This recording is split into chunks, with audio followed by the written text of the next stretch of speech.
자, 오늘 지난주 추수감사 바로 직전에 저희가 승리하는 인생 첫 번째 시간의 승리자 말씀을 나눴는데요. 중요한 내용이기 때문에 시간은 두 번에 걸쳐서 나누게 되었습니다. 오늘 두 번째 시간의 관리자라는 제목으로 말씀을 나눕니다. 지난주에 나눴던 말씀 아마 기억이 나시는지 모르겠어요. 시간의 주인은 하나님이시다 라고 말씀을 나눴죠. 시간은 개인적이거나 공공적인 게 아니라 신성재다, 하나님이 주신 것이다 라는 거예요. 내 거가 아니기 때문에 공공재로 우리가 써야 된다는 거죠. 시간은 선하게 혹은 악하게 쓰일 수 있다. 그래서 카이로스의 시간이 올 때까지 크로노스의 시간을 견뎌내야 된다. 하나님의 정한 그 시간이 올 때까지 인내하며 준비하며 연단을 받으며 그 시간을 기다려야만 한다는 거죠. 그러면 내가 했던 많은 노력들이 하루, 열흘, 한 달, 1년, 10년을 다 준비를 했어도 안 되던 것이 하나님의 때가 딱 이래 되면 그 순간 이것이 터져나고 하나님의 축복 가운데 일이 열매 맺게 된다는 거죠. 그리고 시간의 생산성보다 시간의 목적성에 주목하라라고 했습니다. 어떻게 하면 시간을 아낄까? 어떻게 하면 시간을 잘 세이브해서 어떤 일을 효과적으로 할까? 이것도 중요한데 더 중요한 건 그것을 세이브했을 때 그 시간을 어디다 쓸 거냐는 거예요. 시간의 목적성이 더 중요하고 시간의 길이보다 시간의 무게가 더 중요하다는 말씀을 나눴습니다. 그래서 결론, 예수를 깊이 생각하자. 예수님이라면 이 시간을 어떻게 쓰셨을까? 예수님이라면 이 시간에 무엇을 하셨을까? 이것을 계속 연구하고 궁리하자라는 것이죠. 그래서 오늘 네 가지를 제가 나누고자 하는데요. 첫 번째, 시간은 생명이다 라는 내용을 나누고 싶어요. 시간은 생명이다. 영화 가운데 In Time이라는 영화가 오래전에 나온 게 있어요.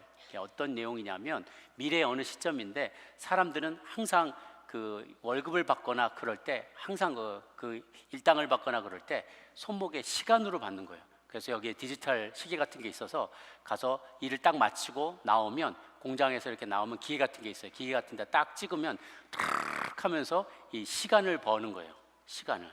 그래서 가난한 부자들은 막 몇백 년의 시간이 여기에 쫙 쓰여 있고요. 가난한 사람은 정말 그날 벌어 그날 사는 거예요. 그래서 한 3일치 정도 시간밖에 없어요. 그래서 하루는 살고 시간이 그대로 줄어드니까 시간은 살고 나머지 시간으로 식료품도 사고 가서 이렇게 하는 거예요.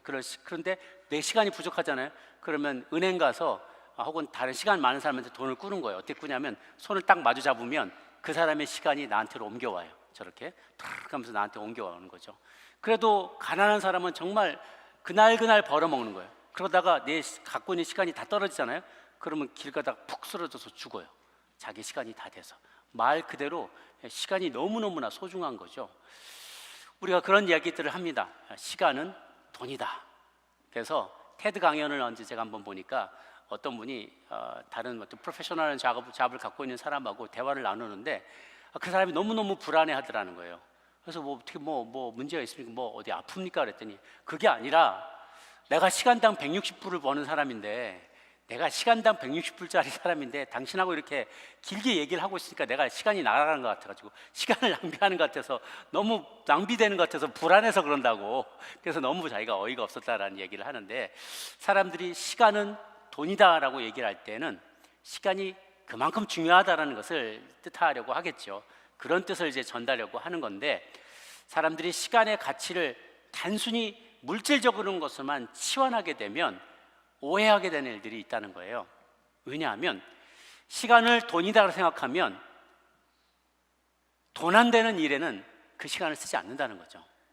돈 안 되는 일은. 그래서 실제로 말하면 시간을 돈이라고 하면 시간을 너무 값싸게 계산하는 거라 된다는 거죠. 시간은 돈보다 더 귀한 거예요. 그래서 시간을 돈으로 환산할 수 있다고 생각하는 사람들은 의미는 있지만 돈 안 되는 일에 자원하기를 싫어해요. 이건 돈 안 되는 일이니까. 주일날 교회에서 주일학교에 아이들을 가르친다든가 주방에서 봉사한다든가 주차 안내를 한다든가 성가대 봉사를 한다든가 헌금 개수한다든가. 헌금 개수는 막 오후 3시, 4시까지 합니다. 주중에 와서도 체크 끊으셔야 돼요. 그런데 돈 안 되는 일이잖아요. 돈 주는 게 아니잖아요. 그런데 내가 만약에 시간은 돈이다 라고 생각하면 돈 안 되는 일에는 시간을 발런티어하지 않는다는 거죠. 교회뿐만 아니라 세상에서도 뭔가 돈이 되면 내가 하겠는데 돈이 안 되는 일이라면 시간하고 돈하고 똑같은 거니까 내가 왜 이렇게 돈을 낭비해? 하고 그 일을 안 하게 된다는 거죠. 그래서 정확히 말하면 시간은 돈이다가 아니라 시간은 돈보다 더 중요하다는 거예요. 어찌 보면 시간은 생명이다라고 말할 수 있어요. 시간은 생명이다. 그러니까 내가 쓰는 1분 1초의 시간이 사실은 내 생명을 무엇인가 혹은 누군가에 주고 맞바꾸는 거나 다름없어요.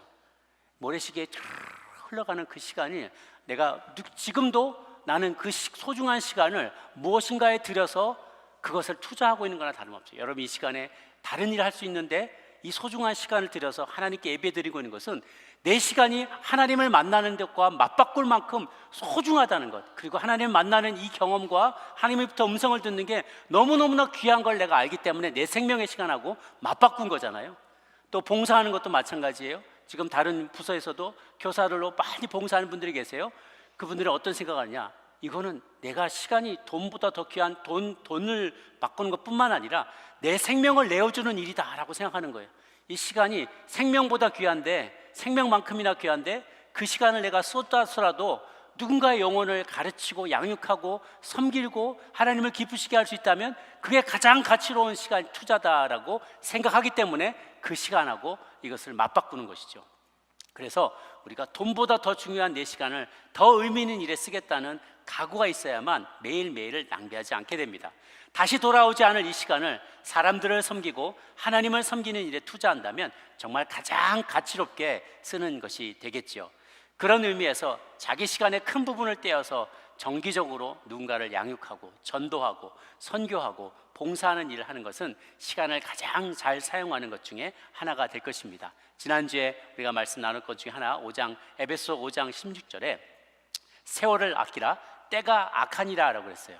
Making the most of every opportunity 이렇게 되어 있는데 make the most of라고 했지만 원문에 보면 redeem the time이라고 되어 있거든요. redeem the time, 그 시간을 구원하라 라는 거예요. 시간을 뭘 주고 맞바꾸라 라는 거예요. 우리 하나님을 redeemer라고 했어요. 우리를 당신의 피를 주고 맞바꾼 거예요. 우리의 생명을 당신의 생명으로 맞바꾼 거죠. 그래서 시간의 개념은 그런 거예요. 항상 우리는 시간을 써서 뭔가 하고 맞바꿉니다. 내게 있는 소중한 시간을 들여서 무엇인가 하고 맞바꾸는 거예요. 그래서 크리스찬이 절대 써서는 안 될 말이 time killing, 시간 죽이자, 어디 가서 시간이나 좀 죽이자, 시간 때우자, 시간 써버리자, 이렇게 하면 이거는 생명을 내놓겠다는 얘기예요. 이건 절대로 해서는 안 될 일입니다. 크리스찬은 시간을 낭비하면 안 돼. 타임 킬링이 아니라 invest time, 시간을 투자하는 거예요. redeem the time, 시간을 살리는 거예요. 시간을 구원하고 혹은 시간을 써서 무엇인가를 내가 구원하는 것이죠. 누군가를 살려내는 것이에요. 그래서 시간은 생명이라는 것을 우리가 다들 기억할 수 있게 되기를 바랍니다. 두 번째는 시간을 관리하라는 것이죠. 우리 인생을 보람있게 사는 것은 가장 중요한 것에다 이 시간을 쏟는 거예요. 누구에게나 공평하게 주어진 선물이기 때문에 그렇고, 또 시간은 저장할 수도 없어요. 저장해놓고 나중에 뒀다 쓰면 되는데 그냥 흘러간단 말이에요. 그래서 내가 시간을 관리하지 않으면 시간의 관리를 받게 돼요. 시간이 나를 조종하게 되고 시간의 폭력에 쫓아다닐 수밖에 없어요. 혹은 남이 내 시간을 마구 끌고 다니는 대로 끌려다닐 수밖에 없는 것이죠. 하버드 MBA에 가면 가장 먼저 배우는 첫 수업 시간이 시간 관리라고 합니다. 시간 관리, 그만큼 소중한 것이죠. 시간을 통제하지 못하면 탈진하게 되고, 그러면 탈선하게 된다는 거예요. 시간을 내가 통제하지 못하면 끌려다니다가 그저 쫓겨다니다가 그 다음엔 탈진하고 탈선하게 된다는 거예요. 그래서 시간의 관리법에 대해서 제가 한 5가지를 또로로록 말씀드릴 건데요. 빠르게 말씀을 드릴게요. 첫 번째는 하나님과 함께 계획하라. 제가 나누고 싶은 오늘 말씀 중에 제일 중요한 것 중에 하나예요. 하나님과 함께 계획하라. 2가지. 보통 세상 사람들은 미리미리 계획해, 이게 처세술에서 굉장히 중요한 부분이에요. 그런데 우리는 크리스찬으로서 무엇이 중요하냐면 하나님과 함께 타임 매니지먼트를 시작하는 거예요. 그 시작점은 아침 첫 시간이어야만 합니다. 성공적인 시간 관리의 비결은 하루를 어떻게 시작하냐는 거예요. 하나님과 독대하고 하루를, 한 달을, 1년을 내가 매니지하느냐에 달려있는 것이죠. 성공의 여부가. 여러분 연주할 때 우리 연주팀들도 다 오케스트라도 있으신데 아무도 오늘 예배 다 끝나고 나서 이제 좀 줄 좀 맞춰볼까? 이렇게 하지 않아요.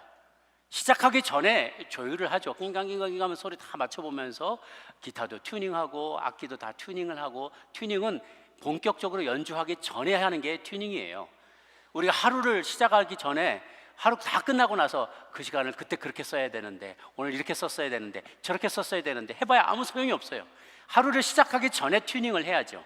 계획을 세워야죠. 그런데 내가 나 혼자 계획을 세우면 오늘 하루 일어날 일들을 예측할 수가 없어요. 무슨 일이 일어날지 어떻게 합니까? 그리고 시간의 주인은 하나님이신데 하나님께서 다른 곳을 이끄시면 내가 어떻게 하겠어요? 그러니 가장 중요한 것은 하나님과 독대하는 거예요. 아침 첫 시간에 하나님, 나의 시간을 오늘 어떻게 쓰기를 원하십니까? 새벽에 기도하면서 나갈 때, 또는 하나님 앞에 나의 시간을 구별해서 첫 시간에 묵상하며 나갈 때 하나님이 참 많은 생각과 아이디어를 주십니다.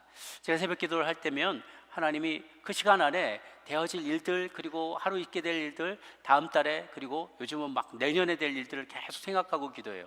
그래서 내년도 강사들 다 정했어요. 막 내년도에 3월 달에 있게 될 48주년 기념 집회, 그리고 7월 달에 있게 될 우리 양대회 강사분들 다 이제 기도하면서 하나님이 주신 마음의 감동 쫓아서 연락을 드렸더니 조금씩 연결이 되어가고 있어요.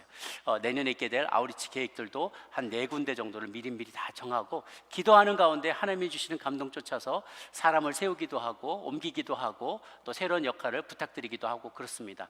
그래서 기도할 때, 첫 시간에 하나님 앞에 나갈 때 하나님이 주시는 영감이에요. 하나님의 뜻과 나의 생각을 튜닝하는 시간이 아침 첫 시간에 제일 중요한 것이죠. 그래서 내가 나 혼자 계획하는 게 중요한 게 아니라 하나님이 어떻게 이끌어가기를 원하시는지를, 이것을 내가 리시브하고 그것을 받아들이고 같이 나가는 게 중요합니다. 잠언 16장 9절 말씀을 같이 한번 읽도록 하겠습니다. 시작.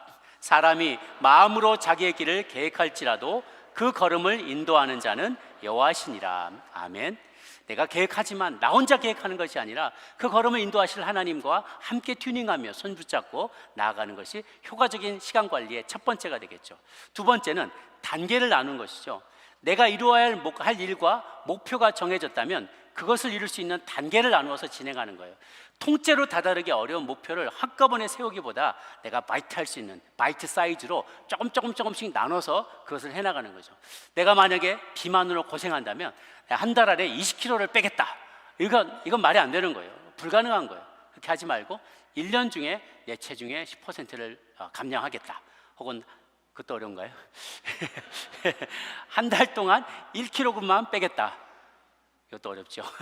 그렇지만 내가 어떤 목표를 정하면 크다랗게 큰 덩어리로 내가 이거 해내고 말겠다, 이렇게 아니라 악으로 깡으로 해내겠다가 아니라 실천 가능한 단계를 만들어서 그만큼만, 요만큼만 눈앞의 목표를 달성하다 보면 큰 목표를 달성할 수 있는 거예요. 예를 들면 내년도에 5월 달에 우리 멕시코 선교를 크게 저희가 이제 준비를 하고 있는데, 그러면 이제 먼저 니드를 파악하는 거죠. 그 다음에 그 문화를 익히는 거예요. 그 다음에 내가 몇 달 동안은 내가 언어를 익숙하게 하겠다, 이런 팀들이 준비할 수 있어요. 그 다음에 프로그램을 준비하는 거죠. 언제까지 연습을 마치겠다, 드라마, 스킷 드라마나 찬양 같은 거나 뭐 전도 연습이나 이런 걸 마치겠다 하고 단계 만들어서 쪼개놓으면 큰 목표를 이루기가 더 수월해지는 거예요. 단계를 나누라는 거죠. 내가 요식업의 대부가 되겠다, 내가 아틀란타의 백종원이 되겠다, 다 크게 선보였는데 라면도 끓일 줄 몰라, 그러면 안 되잖아요.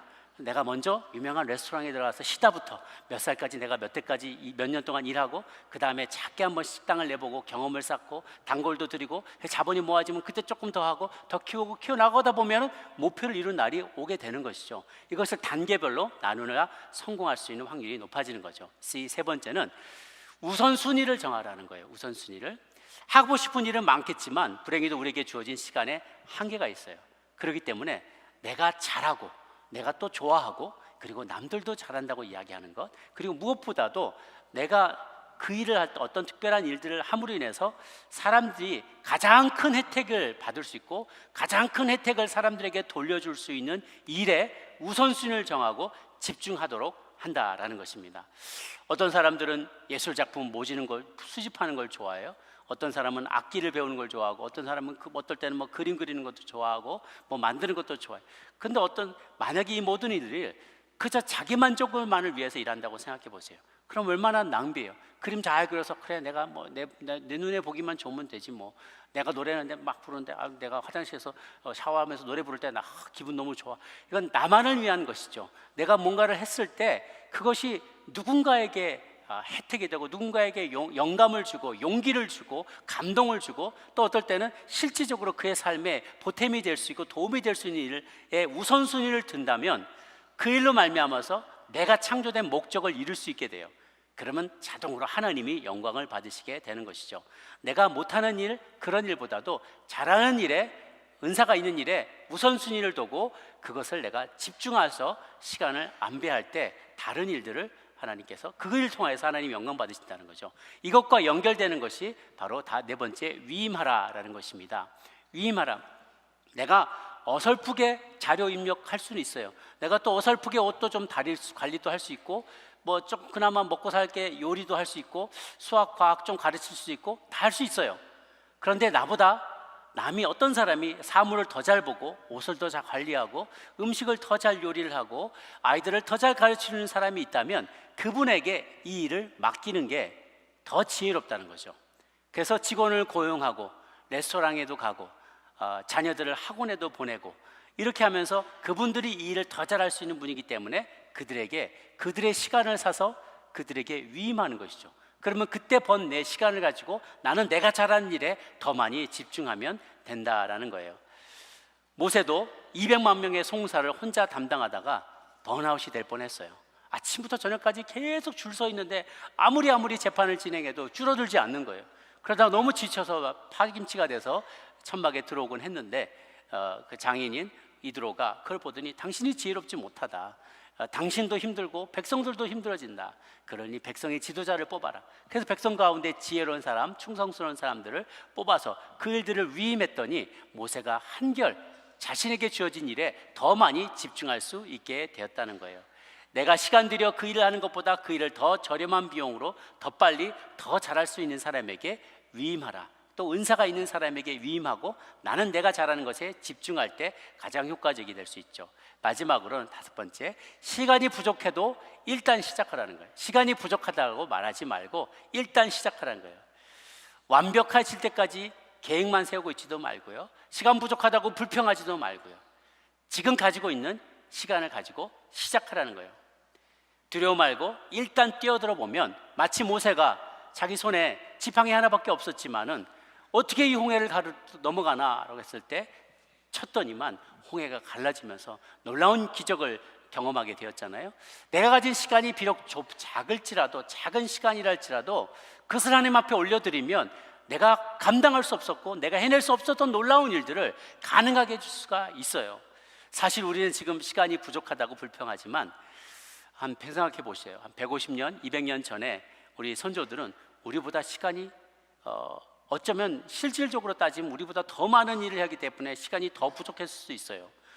빨래는 다 손으로 해야 됐잖아요. 다 손빨래 해야 됐다고. 냉장고가 없으니까 그냥 더운 지방에서는 하루 이틀 먹을 거밖에, 아니 막 짜게 만들든지 하루 이틀 며칠 먹을 음식밖에 못 한다고요. 그럼 매번 다시 재료로부터 다 시작해야만 했잖아요.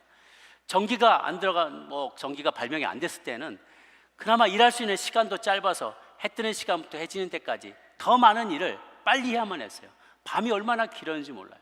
호롱불 같은 거 있어도 그 기름 때문에 또 다 나가니까 밤에는 그냥 빨리 자는 거죠. 제가 한번 아주 정말 벽지에 오지에 아우리치를 가서 마을 회관에서 자는데 전기가 없는 곳이에요. 정말 전기가 없어요, 거기는. 그래서 저녁에 마을 회관 같은 데서 이렇게 밥을 먹고 해 떨어지니까 6시 조금 넘어서 해 떨어지더라고요. 근데 불이 없으니까 전기도 없고 불도 없고 코드에 핸드폰 충전도 안 되고 그러니까 그냥 자자 그래가지고 누웠어요. 눈 멀뚱멀뚱 하는데 6시에 잤는데 아무리 자도 새벽 1시, 자도 새벽 2시, 해 뜰 때까지 막 4시간 5시간 야 뭐하냐 그냥 모기장 안에서 들어가서 자는데 해가 안 뜨는 거예요. 해가 안 떠. 밤이 얼마나 긴지 몰라요. 그 긴 밤 우리 조상들은 다 그렇게 지냈어요. 덕분에 출산율이 굉장히 높아졌고 이혼율은 오히려 낮아졌어요. 얼마나 해피하게 아이들을 많이 낳고 온 가족이 얼마나 복닥복닥했지만 그들은 불평하지 않았어요. 우리는 시간이 없어, 할 일은 너무 많은데 시간이 없어, 그러면서 불평하지 않았다고요. 우울해하지도 않았어요. 찾아보면 반드시 내 꿈을 이룰 수 있는 시간이 있어요. 다만 내 마음과 결심이 없을 뿐이에요. 현대 사람들은 200년 전의 사람들 생각해 보면 시간은 기계들이 다 일해주잖아요. 우리는 시간이 사실은 많이 있어요. 그런데 내 마음이 없는 거예요. 그 일에 정말로 내 마음을 투자하고 싶은 마음과 열심과 부지런함과 이런 것들이 내가 없기 때문이지, 찾아보면 반드시 하나님이 주신 꿈을 이룰 수 있는 시간이 있다는 것. 다만 내 마음과 결심이 필요한 것뿐이에요. 청교도들의 문화 속에서 자라났던 벤자민 프랭클린은 늘 시간을 소중히 여기는 훈련을 해왔다고 합니다. 그래서 우리 벤자민 프랭클린의 이런 시간 관리로 인해서 수첩도 나오고 그러잖아요. 근데 그가 항상 3579라는 시간 관리법을 썼대요. 독서와 연구와 묵상에 3시간, 3 요거죠. 그 다음에 식사와 휴식과 재충전, 밥 3끼 먹고 한 2시간 더 쓰는 거, 그게 이제 5시간이에요. 3, 5. 7은 잠자는 시간, 7. 일하는 시간, 9시간. 그래서 독서와 묵상 3, 식사와 휴식 5, 잠 7, 일 9시간. 그래서 3, 5, 7, 9 시간 관리법을 잘 썼다 그래요. 이 원칙을 세워서 하는 거죠. 미래학자로 유명한 피터 드러커는 10년마다 대작을 쓰는 것으로 유명하거든요. 근데 그렇게 바쁜데도 10년마다 대작을 쓸 만큼 리서치를 어마어마하게 해내는 사람이에요. 근데 그는 항상 시간 관리를 잘하기 위해서 자신이 사용한 시간을 가계부처럼 기록을 해본대요. 그래서 돈을 썼을 때 사람들이 돈을 쓰다는 걸 가계부를 쓰면 내가 돈이 어디서 빵꾸가 나는지를 잘 알 수 있잖아요. 그것처럼 시간의 가계부를 쭉 쓰다 보면 내가 어디서 쓸데없이 시간이 많이 낭비가 되는지가 다 드러난대요. 나는 굉장히 집중력 있게 일하는 것 같지만 어느 시간은 굉장히 펑크가 나는 시간이 있어서 그 부분을 메꾸려고 애를 쓴다는 거죠. 어떤 사람이 크리스찬이 됐는데 힌두교 신자였다가 크리스찬이 된 사람에게 2가지 선물을 줬대요. 성경과 시계를 줬대요. 시계는 당신의 시간을 어떻게 선용할 수 있을지를, 시간이 얼마나 빨리 지나가는지를 보여주고, 성경은 그 시간을 어떻게 잘 선용할 수 있을지를 알려줍니다. 그래서 시계와 성경을 줬다는 거예요. 여러분, 시간이 풍성하게 남는다고 해서 그 시간이 반드시 좋은 것으로만 쓸 수 있는 것은 아닙니다. 우리가 다 원하는 것을 할 수 있는 것도 아니에요. 네로 황제 당시에 로마 제국에 전 세계 제국의 식민 통치를 했기 때문에 그 전 세계 각 곳에서부터 물자와 좋은 것들을 다 이렇게 받아들였어요. 그래서 내가 특별하게 일을 하지 않아도 그 식민지에서 가져오는 산물을 가지고 배불리 먹고 살 수가 있었고요. 또 심지어 많은 노예들도 끌고 왔기 때문에 자기 집안일들을 다 노예들이 해줬어요. 그러니까 일반 시민들은 일하지 않아도 그냥 검투사들의 싸움이나 보고 스포츠와 여러 가지 각종 공연 보면서 먹고 살 수 있는 시간이 넘쳐났어요. 그래서 네로 황제가 시민들의 환심을 사고자 어차피 이렇게 살 거 365일 가운데 176일을 휴일로 제정해서 준 거예요. 거의 절반에 가까운 날을 휴일로 제정해 준 거죠. 그러나 이렇게 소중한 시간을 낭비했기 때문에, 흥청망청 낭비했기 때문에 결국은 로마 제국은 쇠락의 길을 걸어가게 되었죠. 시간이 남는다고, 시간이 많다고 정말 그 일을 값지게 쓸 수 있는 것은 아닙니다. 시간이 적을지라도, 부족하더라도 그 시간을 하나님 앞에 올려드리며 최선을 다해서 살고자 할 때 효과적으로 그 시간을 쓸 수가 있는 것이죠. 이것이 시간 관리의 5가지였습니다. 세 번째는 시간과 함께 익어가라 라는 것입니다. 시간과 함께 익어가야만 한다. 히브리서 5장 12절 말씀을 같이 한번 봉독하도록 하겠습니다. 시작. 때가 오래므로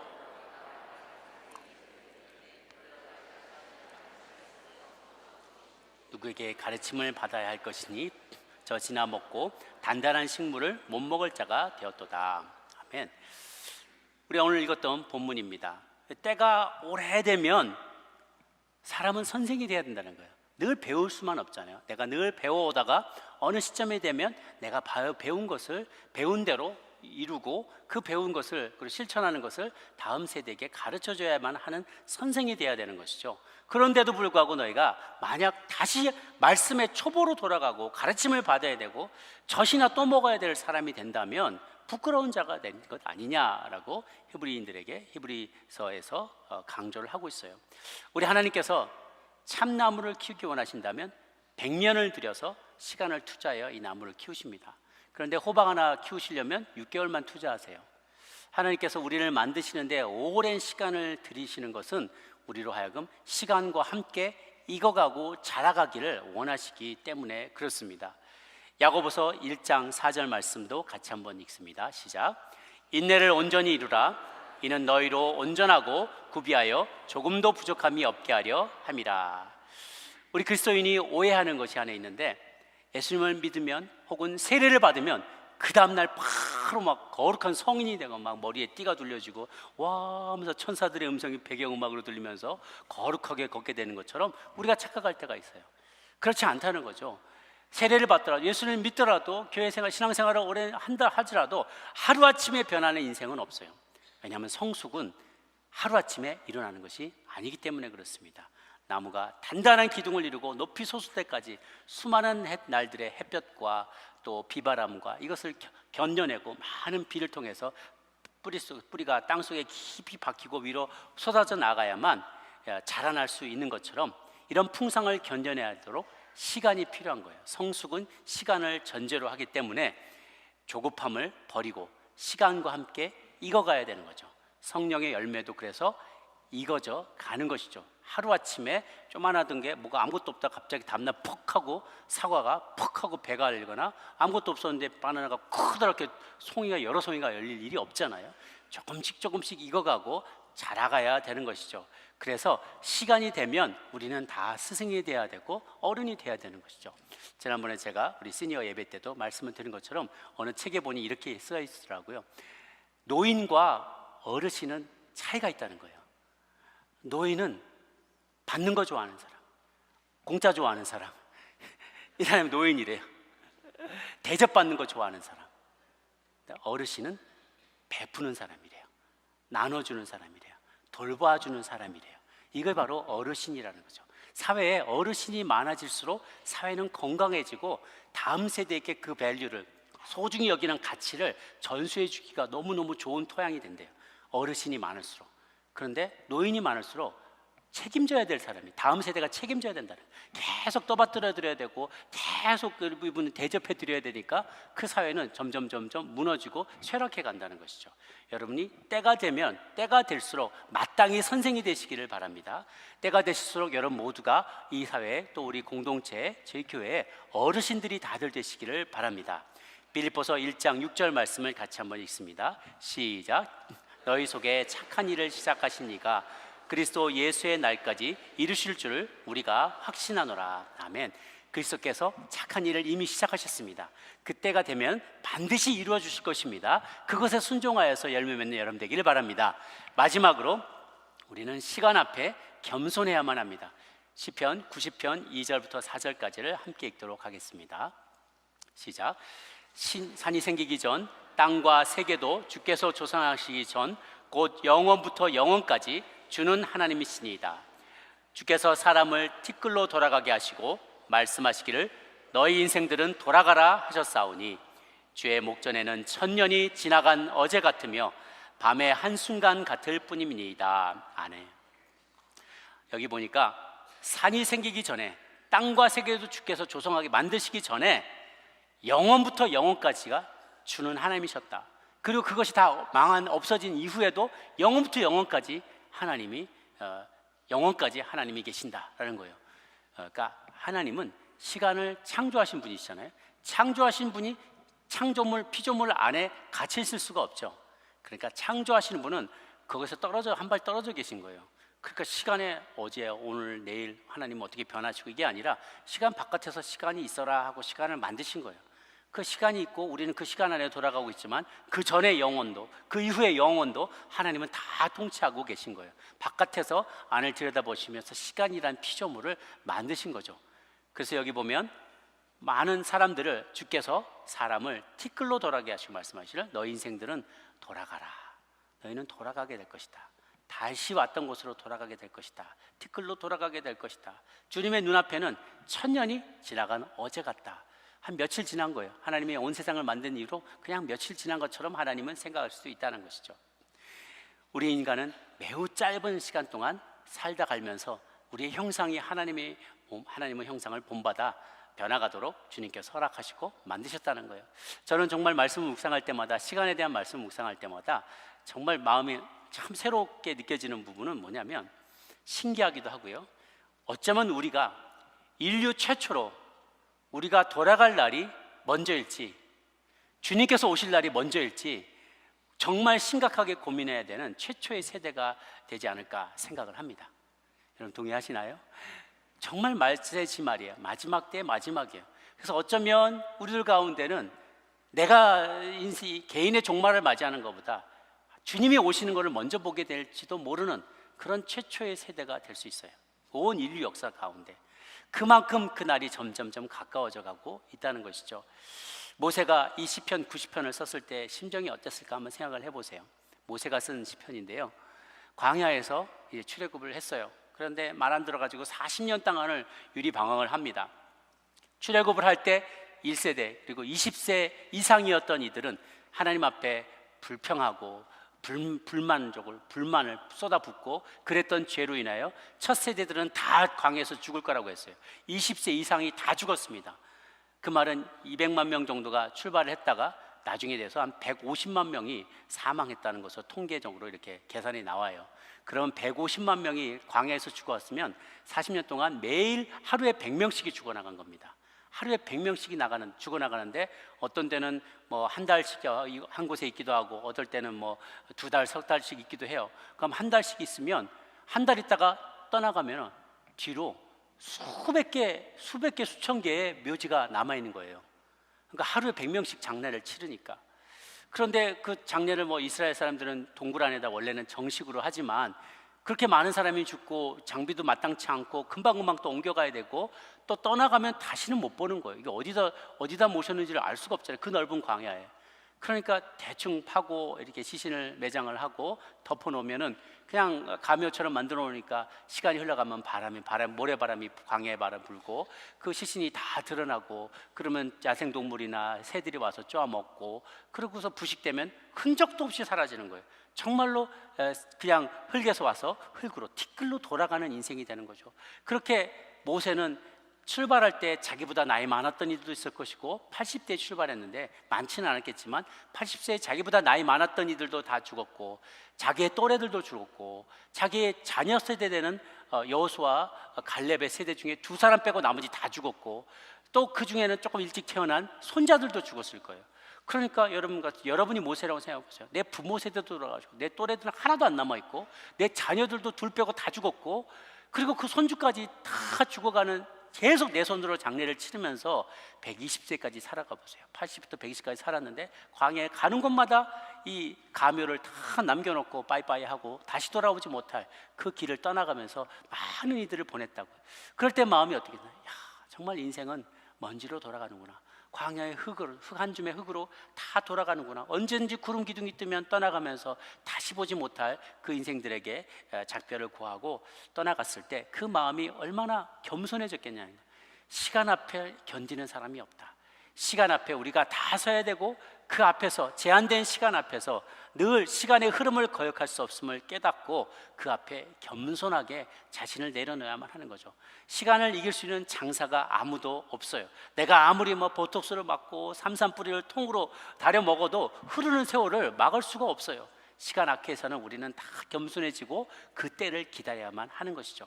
새말 날이 온다는 것을 꼭 기억하는 것이 지혜자의 가르침입니다. 오늘 전도서 11장 9절 말씀을 마지막으로 함께 읽도록 합니다. 시작.